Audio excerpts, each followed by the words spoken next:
we know that spinal cord that is present in backbone. Spinal cord that is approximately 45 centimeter long,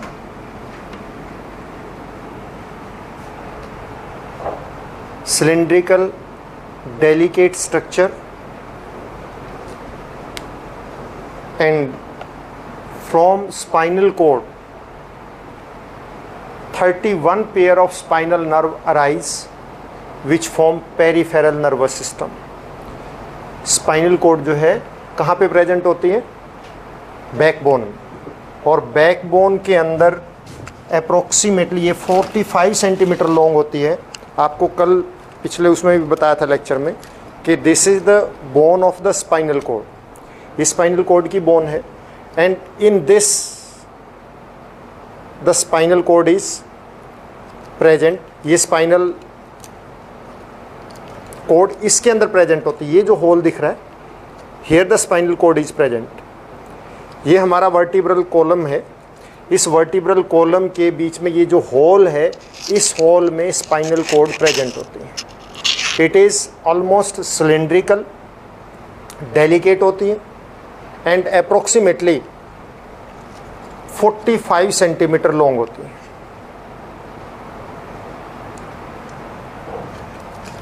It is protected by these bones. जो vertebral column की bones हैं, ये क्या करते हैं? These protect the spinal cord. Spinal cord is very delicate and it is surrounded by 3 membranes, just like brain. Brain की तरह से जो है 3 membranes से ये क्या होती है? Surrounded होती है. And these membranes here also known as same, क्या बोलते हैं उनको? Meninges. And between the meninges a fluid is filled called cerebrospinal fluid, which act as shock absorbent. From this spinal cord, जैसे आपको पहले बताया कि 31 pair of spinal nerve arise from it, and that spread throughout the whole body and which form peripheral nervous system. Spinal cord that act as the centre of reflex activities. जितने भी reflex action होते हैं हम करेंगे आगे, तो वो उनके लिए spinal cord as a centre of reflex activity. वहीं से ही कहने का मतलब ये है कि स्पाइनल कोड जो है जितनी रिफ्लेक्स एक्टिविटीज़ होती हैं, जस्ट लाइक हमने हॉट प्लेट पे टच कर दिया, एकदम पीछे हटाएंगे, या किसी शार्प चीज़ पे आप वो कर देते हैं, एकदम पीछे हटता है, ये रिफ्लेक्स एक्टिविटीज़ हैं. और इन रिफ्लेक्स एक्टिविटीज़ को कंट्रोल कहाँ से होती है? Spinal cord. So spinal cord act as the centre of the reflex activity, and it conduct the sensory as well as motor nerves. मतलब जितनी सेंसरी नर्व्स हैं और मोटर नर्व्स हैं, तो उनमें जो इम्पल्सिस यानी सिग्नल्स ट्रेवल करते हैं, उनको हम sensory impulses and motor impulses बोलते हैं. वो sensory impulses and motor impulses they are conducted by the spinal cord to the brain और फ्रॉम द ब्रेन. मतलब ब्रेन को वो सेंड भी करती है और ब्रेन से क्या करती हैं? रिसीव भी करती हैं. तो ये इम्पल्सिस को, चाहे वो मोटर इम्पल्सिस हो चाहे वो सेंसरी इम्पल्सिस हो. इसके बाद नेक्स्ट हमारा आता है peripheral nervous system.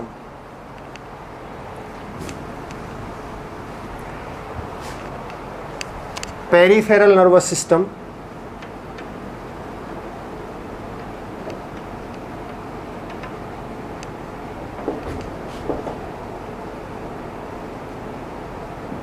the nervous system which is present in our whole body except CNS, means other than brain and spinal cord, जितना भी नर्वस सिस्टम है that is the peripheral nervous system. And peripheral nervous system that control the activities directly और indirectly, because it is of 2 type, voluntary peripheral nervous system and involuntary peripheral nervous system. तो peripheral nervous system जो है वो 2 type का होता है, एक voluntary peripheral nervous system और दूसरा involuntary peripheral nervous system. Peripheral nervous system voluntary peripheral nervous system कौन सा होगा? That peripheral nervous system which works according to our will, which work according to which we can say which are directly under the control of brain, brain के directly control में होता है, वो क्या है? वॉलेंट्री पेरिफेरल नर्वस सिस्टम है। And voluntary peripheral nervous system that consist of spinal nerves as well as visceral nerves, cranial nerves. कौन कौन सी नर्व्स होते हैं उसमें? Spinal nerves and cranial nerves. Spinal nerves are those which arise from the spinal cord and cranial nerves are those which arise from brain. और आपको पता है कि 31 पेयर जो है वो स्पाइनल नर्व्स होती हैं और 12 पेयर जो है क्या होती हैं? cranial नर्व्स होती हैं। इसमें वॉलेंट्री भी हैं एंड इनवॉलेंट्री भी हैं। सिंस वॉलेंट्री नर्वस सिस्टम या voluntary peripheral nervous system which work according to the brain and it is controlled by the 31 pair of spinal nerve which arise from spinal cord and 12 pair of cranial nerves which arise from brain, जो brain से arise होती हैं। तो these and just like आपको पता है voluntary peripheral nervous system में क्या आता है? Movement of our limbs means hand, legs, neck, ये सब इनकी मूवमेंट जो है ये peripheral nervous voluntary peripheral nervous system में आती हैं।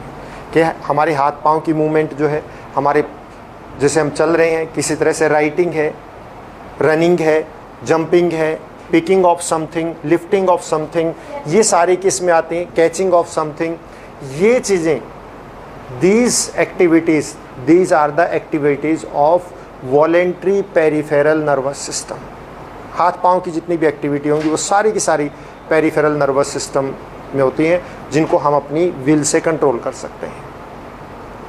Another is involuntary peripheral nervous system.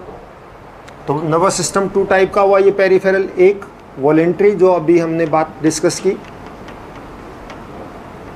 Voluntary peripheral nervous system,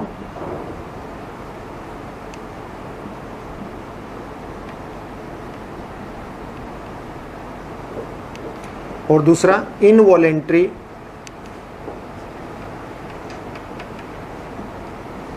peripheral nervous system.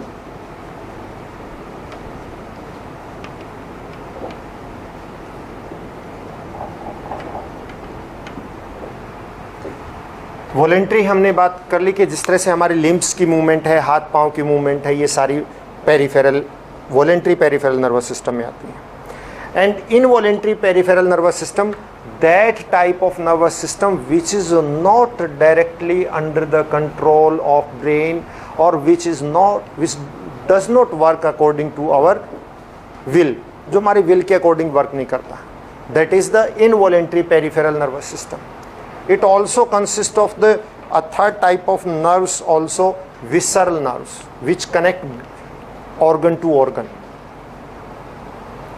Just like heartbeat, breathing rate, functioning of kidney, circulation of blood, blinking of eyes, they are not controlled by us. These are the autonomic system, these are the involuntary system, and that is the involuntary peripheral nervous system which control these activities, just like functioning of kidney, heart beat को control करता है, breathing rate को control करता है, blood pressure को control करता है, blinking of eyes को कंट्रोल करता है। ये जो नर्वस सिस्टम है that is involuntary peripheral nervous system। Involuntary peripheral nervous system again that is divided into 2 classes. One is sympathetic,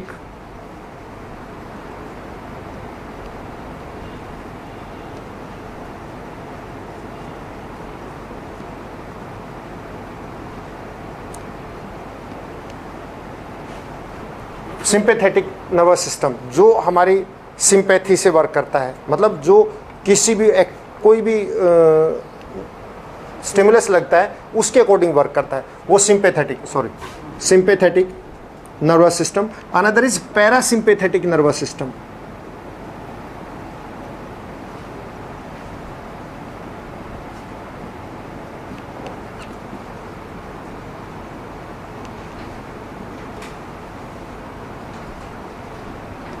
That is parasympathetic nervous system. एक sympathetic और दूसरा parasympathetic nervous system. Sympathetic nervous system is that whenever any stimulus act on the body, then the action caused by the body, that is the sympathetic. And parasympathetic, that involuntary nervous system which control that, जो उसको control करता है. Just like when we move out, there is very bright light, then dilation in the pupil of eyes take place. This is the sympathetic system. Pupil of eye that dilates. This is sympathetic system. After some time it constricts. It is parasympathetic. Due to any emergency situation, sometime our heartbeat increases, breathing rate also become fast, not BP high, breathing rate become very fast, but after some time it get normalize. आपको पता है थोड़ी देर में normalize हो जाएगा. That is parasympathetic. When, just like if we see a small dog और हमें उससे बहुत डर लगता है, हमारी गली में है वो, एंड एज वी मूव, जैसे हम जाते हैं वो हमें दिख जाता है तो हमें जो है बहुत डर लगता है एंड हार्ट बीट फास्ट हो जाती है. उस टाइम आप देखना ब्रीदिंग रेट फास्ट हो जाता है. ये सिंपैथेटिक एक्शन है. After some time it get normalize. ये तो नहीं है कि एक बार फास्ट हो गया तो वो ऑलवेज फास्ट रहेगा. That become normalize also. थोड़ी टाइम के बाद वो क्या हो जाता है, नॉर्मल हो जाता है. और वो नॉर्मलाइज होना, ये क्या है, पैरासिम्पैथेटिक सिस्टम. तो इस तरह से आप देखिए, और मैं आपको एग्जांपल दे देता हूं. आपको जो है 10-11 एग्जांपल गिवन है यहाँ पे. ब्लड प्रेशर इंक्रीज हो जाना because of any situation. Another situation है ना, वो पहले वाली में नहीं लगेगी. तो थोड़ी देर के बाद ब्लड प्रेशर नॉर्मलाइज भी होता है. पैरासिम्पैथेटिक. तो ये due to any stimulus the activity और action which take place in the body, that is sympathetic, and after some time that get normalized, it is parasympathetic. कि किसी भी उसकी वजह से जो एक्शन एकदम होता है बॉडी के अंदर, जो सिस्टम होता है इनवॉलेंट्री है वो, क्योंकि आप हार्ट, मान लिया कि आपको किसी एक से, किसी पर्सन से या किसी भी एनिमल से आपको डर लगता है, you are scared from that, और उसको देखते ही हमारी हार्ट बीट फास्ट हो जाती है. आपने क्लास में भी देखा होगा कि एक पर्टिकुलर टीचर से क्या आते ही कोई जो है बच्चा जो है वो एबनॉर्मल बिहेवियर में आ जाता है. छोटे बच्चों में ख़ास तौर पे ऐसा होता है. तो वो जो है सिंपैथेटिक सिस्टम है. लेकिन थोड़ी देर के बाद अगर टीचर उसको बिल्कुल अच्छी तरह से प्यार से बात करे तो वो नॉर्मलाइज हो जाता है. चलो कोई बात नहीं. वो क्या है फिर, पैरासिम्पैथेटिक एक्शन होता है. Some time sugar level increase हो जाता है, ये सिंपैथेटिक सिस्टम है. फिर वो नॉर्मलाइज हो जाएगा, पैरासिम्पैथेटिक सिस्टम है. इंसुलिन हमारी बॉडी में प्रोडक्शन होती है तो वो क्या करता है, that decrease the level, that oxidize the sugar in blood. Blood में शुगर को ऑक्सीडाइज कर देता है. So level of the sugar decreases, it is sympathetic system. Glucagon, that increase the level of sugar up to maintain it, that is parasympathetic action. मतलब जो एक action किसी stimulus की वजह से बॉडी के अंदर इनवॉलेंट्री सिस्टम में होता है वो है सिंपैथेटिक, और उसको कंट्रोल करने के लिए जो होता है वो क्या है, पैरासिम्पैथेटिक. इसके बाद next what is in our syllabus, that is how these nerve organ are protected. Nerve organ means brain and spinal cord, how these are protected? We know that brain and spinal cord, they are very very delicate, बहुत ही delicate होते हैं, और आपको यही बताना है कि वो किस तरह से protected है. Around brain there are three membranes called meninges, and these protect the brain, and between these meninges a cerebrospinal fluid is filled that also act as shock absorbent, and around that brain or meninges there is a skull which is made up of cranium, which is very hard and protect the brain from any mechanical injury. Similarly, in spinal cord, which is also very delicate and that also protected by the three membranes called meninges, and a fluid is filled in them, that is cerebrospinal fluid, and that is present in the bony cage, that is vertebral column. It protects the mechanical injury or mechanical shock to the spinal cord because it is quite hard. इसके अंदर present होती है, आपको ये बताया, यही this is you have to right.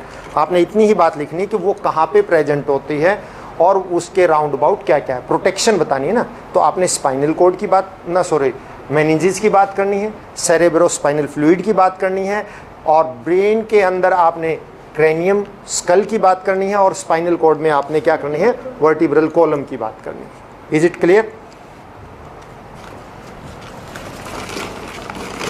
Next is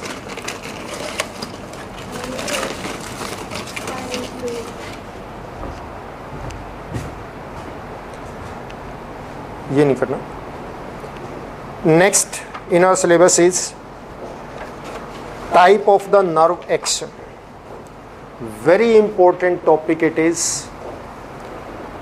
The different type of the nerve action which take place in our body, that is the reflex action, involuntary action and voluntary action. Three type के action होते हैं.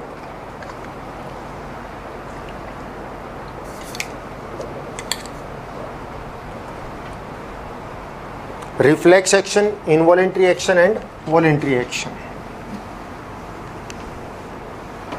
Voluntary action, you know that, which is according to our will, just like running, writing, jumping, ये सब क्या है, voluntary action है. Involuntary action, just like heartbeat, dilation and constriction of the pupil of eye, digestion itself, बिल्कुल correct answer. तो ये सब क्या है, involuntary action है. Another are the reflex action, जो हमने यहाँ पे इस टॉपिक में करना है. Reflex action are those action which take place in our body or to which our body responds sudden spontaneously.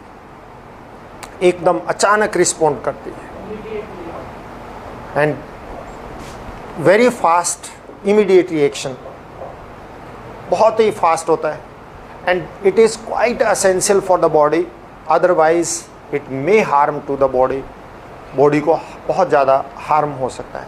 Just like if we touch on a fire और very red hot और very sharp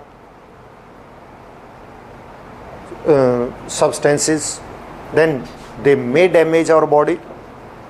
So here require a very fast action, क्योंकि मान लिया कि hot या burning चीज़ पे आपने हाथ रख दिया, नहीं हटेगा, क्विक एक्शन नहीं होगा तो बॉडी को डैमेज करेगा. तरह शार्प या शार्प ऑब्जेक्ट के ऊपर रखेंगे, दैट मे कट, तो उससे भी एकदम क्विक एक्शन की रिक्वायरमेंट होती है. तो वो क्विक एक्शन जो सडन स्पॉन्टेनियस हो, बिल्कुल उससे टाइम हो, विदाउट एनी डिले, कोई देरी करे बिना, उसको हम क्या बोलते हैं, रिफ्लेक्स एक्शन. और ये ऑटोनोमिक होता है, यानी कि इनवॉलेंट्री होता है. हम अब उसको सोच के नहीं वो करते. कभी भी गर्म चीज़ पे हाथ रखेंगे तो एकदम हाथ हटता है, ये नहीं सोचते हटाऊं कि नहीं हटाऊं, ऐसा नहीं करते हैं कभी भी. इमीडिएट एक्शन है ये. स्पॉन्टेनियस वही होता है जो उसी टाइम विदाउट एनी डिले और अपने आप हो जाए, वो स्पॉन्टेनियस एक्शन होता है. How does, what is the reflex action? सबसे पहली बात ये है, reflex action is the nervous action It is sudden, spontaneous, or you can say immediate action against the stimulus. When stimulus act on it, like the touching to the hot plate, then our hand move backward, sudden, at immediate response is given. मतलब उसी time हमारा हाथ पीछे हट जाता है. This is the reflex action. So definition of reflex action is what? The sudden spontaneous response of the body to any stimulus, that is known as reflex action. And it is quite important for the body.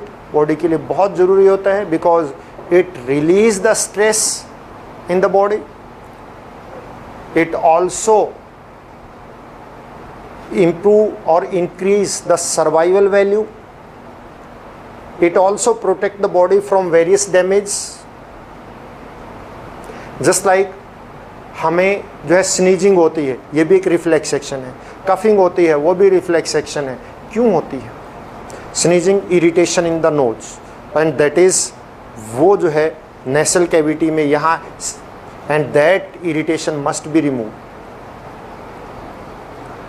हमारे windpipe में कोई भी irritation होती है या something that is stick to the windpipe, that must be removed, otherwise it will damage and may be dangerous to the life even. तो उसको मान लिया कोई चीज़ स्पाइनल को उसमें विंड पाइप में चली गई, फूड चला गया, दैट मस्ट बी रिमूव्ड. तो इमीडिएट रिस्पॉन्स होता है कि हमें कफिंग होती है, उसको बाहर जब तक वो नहीं निकल जाएगा तो वो कफिंग कंटिन्यू रहती है, क्योंकि वो उसको रिमूव करना, अंदर से एयर का प्रेशर बिल्डअप होता है और वो उसको बाहर निकालने की ट्राई करता है. तो ये सर्वाइवल वैल्यू के लिए बहुत ही इम्पोर्टेंट है. Otherwise that may cause the death. अगर उसमें से कोई भी विंड पाइप में कोई ऑब्जेक्ट या कोई सब्सटेंस या फूड चला जाए तो वो डेथ का कॉज भी बन सकता है. That increase the survival value, तो उसको रिमूव करते हैं. In this we take example of hot plate. When we touch the hot plate, just like कोई हॉट प्लेट है और इसको जैसे ही हम टच करते हैं हॉट प्लेट को, then the our hand moves at backward at once because of the reflex action. Actually what happen when we touch it with hand, the spinal nerves are there and these nerves consist of sensory neurons. मतलब आप ये कहिए कि there are the sensory neurons, these carry message to spinal को. कहाँ पे लेके जाएंगे? ये स्पाइनल कॉर्ड तक. एंड डिलीवर दीज मैसेज, मतलब as we touch to the hot plate, the sensory neuron they carry the message through sensory nerves and carry it to the spinal cord and deliver the message to relay neuron. And these relay neuron and these relay neuron deliver message to motor neuron, and motor neuron carry message and deliver to the muscles, and these muscles are known as effectors.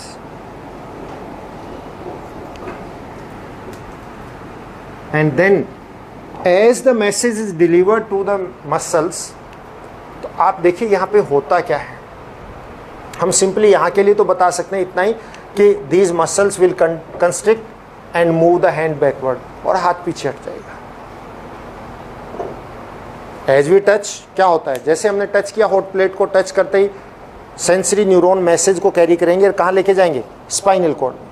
Spinal cord में जाके वो किसको deliver कर देंगे? Relay neuron को. Relay neuron उस message को किसको डिलीवर करेगा? मोटर न्यूरॉन को. और motor neuron bring that message to the effectors, effector पे ले आएगा. Here as the message reaches और impulse reaches to the effector, आपको पता है यू हैव डन कि ये इम्पल्सिस ट्रेवल कैसे करते हैं।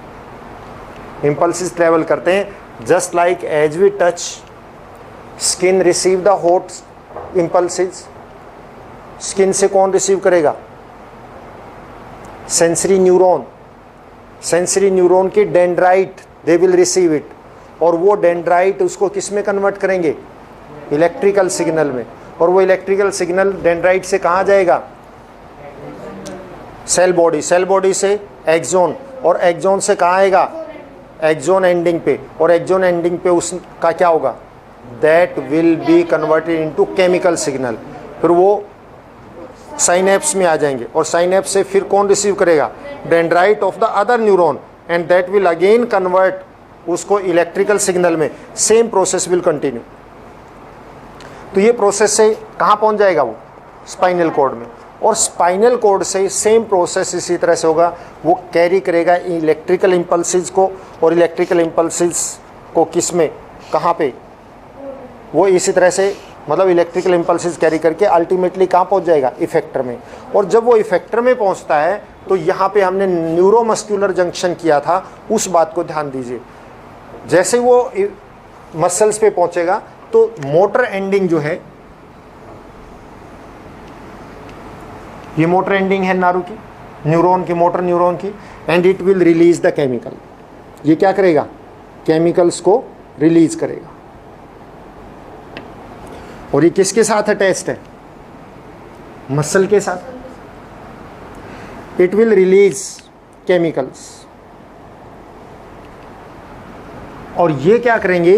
These will cause the change in, मतलब ये जो केमिकल्स है, these will be received by the special protein called myosin and actin. जैसे ही केमिकल रिलीज होगा यहाँ पे, दैट विल बी कॉट, ये कौन कैच करेगा इसको? मायोसिन एंड एक्टिन प्रोटीन्स हैं ये इसको इसके ऊपर एक्ट करेगा। कहने का मतलब जैसे ये केमिकल रिलीज करते हैं, ये केमिकल किसको रिलीज करेंगे? मसल सेल को। मसल सेल है, ये यहाँ पे मसल है, तो इसके अंदर क्या है? सेल है। वो मसल सेल इसको क्या करेंगे? रिसीव करेंगे इन केमिकल्स को। तो इन मसल सेल में क्या है? 2 टाइप के स्ट्रक्चरल प्रोटीन है जिनका नेम है myosin and actin. As these receive the impulse, these receive these chemicals, shape of these is changed. इनकी शेप क्या हो जाती है? चेंज हो जाती है। And these cause these change the shape of cell. ये सेल की शेप को चेंज कर देते हैं। सेल मिलके क्या बना रहे हैं? Tissue. The shape of tissue is changed, and when shape of the tissue is changed means constriction in the tissues take place and the hand automatically move backward। ये क्या हो जाएंगे? जैसे ही यहाँ पे सपोज यहाँ पे मैसेज आता है तो इन सेल्स, यहाँ पे जो मसल हैं, इनके जो सेल हैं, उनके मायोसिन एंड एक्टिन प्रोटीन जो है क्या कर देते हैं? इस सेल की शेप को चेंज कर देते हैं। सेल शेप चेंज होगी तो किसकी शेप चेंज हो जाएगी? टिश्यू की, यानी मसल की शेप चेंज हो जाएगी। और मसल की शेप चेंज होती है तो क्या होता है? मूवमेंट इन हैंड, हाथ की मूवमेंट होती है। हमें यूँ लगता है कि हम हाथ हिलाते हैं तो शेप चेंज होती है, नहीं नहीं, शेप चेंज होती है तो मूवमेंट होती है। ध्यान रखिएगा, इनकी शेप चेंज होती है, इनकी शेप चेंज होते ही हैंड की मूवमेंट हो जाती है। ये एक्शन होता है पूरा का पूरा जो मैंने आपको बताया। बट आपने इतना ये अलग अलग पार्ट्स में पूछा जाए तो आपने बताना है। आपने रिफ्लेक्स एक्शन में इतना लॉन्ग नहीं जाना है। रिफ्लेक्स एक्शन में सिंपली इतना ही करना है, आपने एक तो फिगर बनानी है और दूसरा आपने ये बताना है कि एज वी टच, पहले आप उसके रिफ्लेक्स एक्शन की डेफिनेशन दे देंगे, the sudden spontaneous response of the body to any stimulus, that is reflex action. फिर आप उसमें एग्जांपल देंगे। For example, if we touch the hot plate, हम हॉट प्लेट को टच करते हैं, हॉट प्लेट टच करते हैं, our skin receive the signal hot waves and these waves are received by the dendrites of the sensory neuron, convert them into electrical signal, and these impulses are sent to syllabus, these impulses are sent to the spinal cord, where in spinal cord these are delivered to relay neuron, and relay neuron deliver these messages to motor neuron. Motor neuron carry these impulses to effectors, effector तक लेके जाएंगे, and in effectors as the chemicals are released by the motor end, they change the shape of cell, they change the shape of the cell of muscles by the action of myosin and actin enzyme. आप इसमें it is written here, आपको मिलेगा ये written में बिल्कुल. तो myosin and actin, these proteins change the shape of cell, and as the shape of the cell is change, the shape of muscles change which move the hand backward, जिससे हाथ क्या हो जाएगा, पीछे मूव करेगा. And the arc, the pathway which take place, pathway along which this message is transferred, that pathway is known as reflex arc. उस pathway को हम क्या बोलते हैं, reflex arc बोलते हैं. and reflex arc is this impulse, sorry, stimulus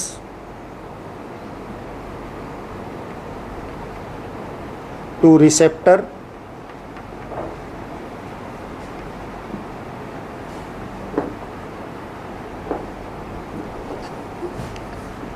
sensory neuron,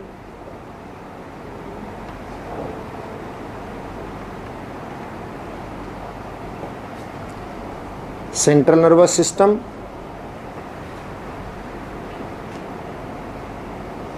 motor neuron. ना उसकी जरूरत नहीं, CNS कह दो बस. ये आर्क शो कर रहे हैं हम. आर्क मतलब CNS आने का मतलब रिले न्यूरॉन, रिले से वो आप इसके अंदर ही बेशक लिख दो रिले न्यूरॉन, ठीक है ना. CNS का मतलब रिले न्यूरॉन. हाँ, spinal cord, some message are deliver to spinal cord, some are deliver to brain. और उसमें वो डिलीवर उसको रिले न्यूरॉन को ही होंगे और किसी को नहीं. मोटर न्यूरॉन,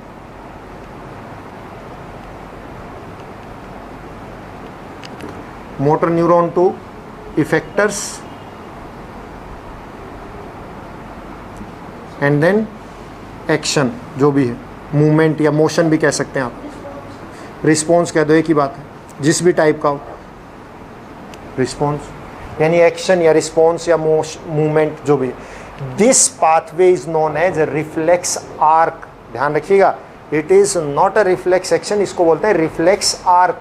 मतलब वो पाथवे जो रिफ्लेक्स एक्शन में होता है, जिससे सिग्नल इम्पल्सिस ट्रेवल करते हैं, उसको हम रिफ्लेक्स आर्क बोलते हैं. सिंपली आपको तीन ही वर्ड में भी मिल जाता है ये. वो इस तरह से कि sensory neuron to CNS, CNS to motor neuron, इतना भी हो जाता है. या फिर जनरली यहाँ से होता है receptor, sensory neuron, CNS, motor neuron, effector. ये दोनों को छोड़ भी देते हैं, कोई बात नहीं है. तो ये रिफ्लेक्स आर्क है.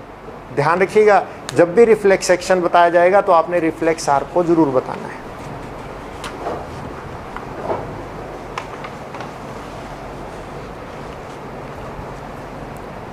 What are the importance of reflex action?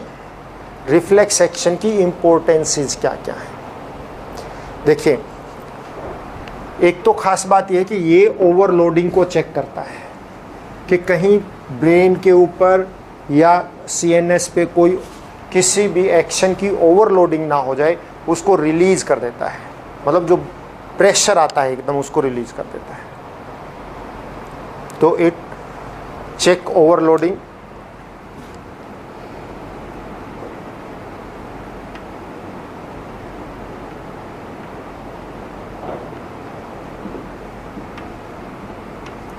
दूसरा आपको बताया था कि इट इंक्रीज सर्वाइवल वैल्यू, है ना. ये सर्वाइवल वैल्यू को इंक्रीज करता है.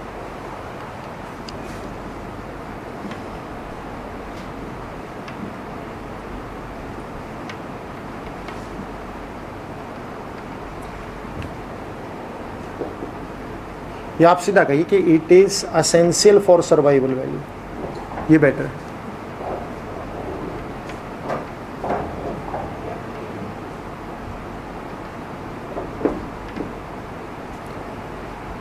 सर्वाइवल के लिए, अदरवाइज लाइफ डैमेजिंग भी हो सकता है. हाँ जी, क्विक रिस्पॉन्स तो इसका है ही. और बस आप तीन ही लर्न करेंगे. Quick response,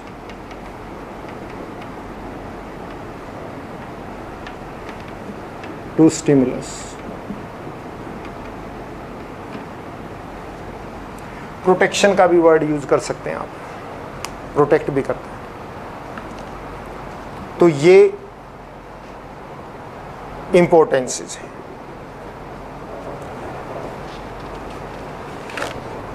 you may be asked a small question, मतलब कि what is the need of reflex action. ये नीड में ही आएंगे कि reflex action is very very important for the body, and that reflex action that is very essential for the survival, because or it protect the body from various damages, harms, because if we just like फिर example दे दीजिए कि if we touch the hot plate and if there is no reflex action, there is no sudden movement of the hand from the hot object, that it may burn our hand or skin. Similarly, if sometime if we touch on very sharp object, then it may cut our body organs. If there is no due to आप ये कही कि reflex action that is removed suddenly from there, तो ये survival rate के लिए बहुत ज़्यादा इम्पोर्टेंट है। How does nervous tissues cause action. देखिए नर्व टिश्यू कैसे एक्शन कॉज करते हैं, ये बात हम बार बार कर चुके हैं। नर्व टिश्यू यानी कि neuron, nerve tissue consist of neuron. First of all क्या होता है, दैट कलेक्ट द इंफॉर्मेशन। पहले तो इंफॉर्मेशन ही कलेक्ट होती, जैसे टच हुआ तो वहाँ से इंफॉर्मेशन ही तो आएगी ना कि हॉट है, कोल्ड है, शार्प है, जो भी है, तो collect the information and then make the decision, collect the information and transmit to the CNS, and then decision is made there, and according to that decision the movement or action is caused. तो उसके according जो है हम action cause करते हैं। First of all information are collected and these information are then transmitted to CNS, and in CNS then decision is taken, and that according to that decision then the impulses are sent to the motor neuron, and motor neuron carry them to effectors, and then response is done. तो उसी के according response होता है। आप example इसमें दे सकते हैं कि जस्ट लाइक कोई भी एग्जाम्पल, यही हॉट प्लेट का ही बार बार आप दे दीजिए, कोई सब एक ही जगह थोड़ी आपने राइट आउट करना, सारे क्वेश्चन थोड़ी आएंगे एक में ही।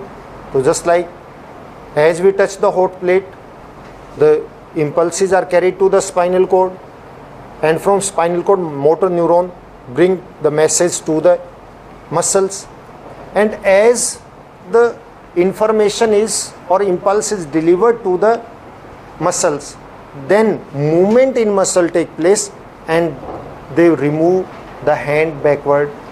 यही एग्जाम्पल आप बार बार दे सकते हैं, इन सब का एक ही जैसा कॉमन सी बात है। वन थिंग, एक चीज़ कि मोस्ट ऑफ जो हम स्मेल करते हैं, आपको सॉरी जो टेस्ट होता है हमारा फूड का, हम टेस्ट स्मेल की वजह से होता है। Most of the taste is due to smell, because आप देखिए बिना टेस्ट के ही खाना जब बन रहा हो तभी हम कह देते हैं कई बार कि आज खाना बहुत टेस्टी है। आपको कैसे पता लग जाता है? आप खाने को देखते ही कैसे कह देते हैं कि ये मैं नहीं खाऊंगा या नहीं खाऊंगी, या देखते ही कैसे कह देते हैं कि आज खाना बहुत टेस्टी है? बस बिकॉज ऑफ द स्मेल। हमारा जो स्मेल है that decide most of the taste. Sometime when our nose is blocked due to cold, we are not desire to eat anything. हमें कोई भी चीज़ खाने का मन नहीं करता, हमें टेस्टी नहीं लगती। जब भी जिसकी नोज ब्लॉक होंगी, कभी भी देख लें, खाने को मन नहीं करता क्योंकि कोई चीज़ टेस्टी नहीं लगती। Why? Nose is blocked and due to blockage of the nose we are not able to smell and no taste we are found. तो हमें टेस्ट का पता ही नहीं लगता है। और हमें सारा खाना जो है अजीब सा लगता है, टेस्टी लगता ही नहीं है।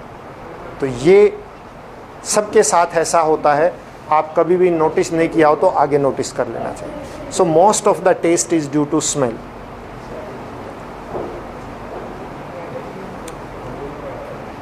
ये नर्वस सिस्टम का था। इन आवर बॉडी और in the body of animals there is another parallel system for control and coordination, that is the chemical coordination और hormonal system. Animals की body में, not in plants, only in animal body. Animals की body में एक parallel another system भी होता है coordination के लिए, and that is the chemical coordination और hormonal system. Hormonal system को हम next lecture में करेंगे। हाँ, आपके चेहरे दिख रहे थे मुझे।